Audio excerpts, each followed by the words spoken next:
এখনো পর্যন্ত আমরা অনেকেই কিন্তু আইলাইনার অ্যাপ্লাই করতে পারি না। তো আইলাইনার অ্যাপ্লাইয়ের ক্ষেত্রে তোমরা এরকম আইলাইনারগুলো নিয়ে যারা বিগিনার্স আছো তোমাদের জন্য এই আইলাইনারটাই হেল্পফুল হবে। তো আমি আজকে তোমাদের সাথে শার্প একটা আইলাইনার ক্রিয়েট করে দেখাবো। তার জন্য তোমরা কি করবে, ত্রিভুজের মতো করে 3টা ডট দিয়ে নিবে চোখে, আমি যেরকম করে দিচ্ছি দেখো। সবার উপরের যে ডটটা আছে ওই ডটটা থেকে আমি ইনার কর্নারের সাইডে মানে ফ্রন্টে যে ডটটা আছে ওটার সাথে আমি মিলাই নিব। উপরে যে টানটা দিয়েছি ওটার সিমিলার করে একটা টান দিব এবং এই ডটটার সাথে মিলাই নিব।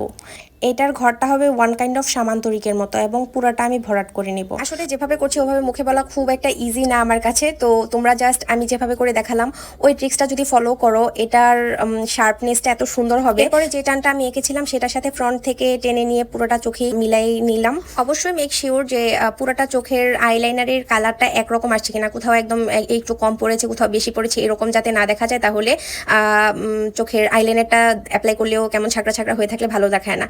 এবং আমি কি করি অবশ্যই একটুখানি লোয়ার ল্যাশ লাইনেও দিয়ে নিই যাতে আমার কাছে মনে হয় আমার চোখটা সুন্দর লাগে। তোমাদের যদি না ইচ্ছে হয় শুধু উইং করে রাখতে তাহলে তোমরা শুধু উইং করেই রেখে দিতে পারো। তো আমার কাছে নিচের ল্যাশ লাইনে দিলে মনে হয় আমার চোখটা আরো বেশি সুন্দর লাগে। তো তোমরা এইভাবে করে দিতে পারো এবং দেখো ফাইনাল রেজাল্ট আমি 2 চোখে দিয়ে নিয়েছি। আমার কাছে আমার আইলাইনার অ্যাপ্লাইয়ের প্রসেসটা তুলনামূলক একটু ইজি মনে হয়।